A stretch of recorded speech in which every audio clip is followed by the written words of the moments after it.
जो सैलाब के दिन थे उनमें बहुत ही बेहाल थे। हमारे घर सारे गिर चुके थे। हम ये करीबी सिम नाला है उसकी पटड़ी पर बैठे हुए थे। नालो मुझे रुस्तम है, न्यू मुसलमान कॉलोनी में रहा थो, ज़िलो मीरपुर ख़ास। बोर्ड में सही असांजा घर सब किरी आया।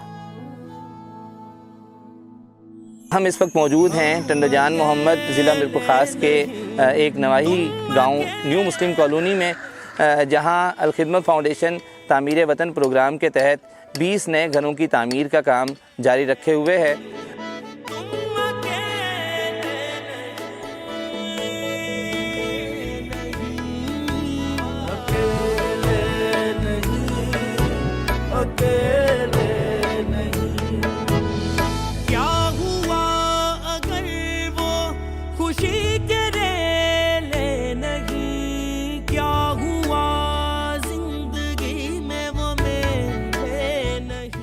खिदमत वारनि जी महिरबानियूं आहिनि जे असांखे ही घर ॾिना, असांजा बच्चा सवला थींदा, उन्हनि जी वॾियूं महिरबानियूं।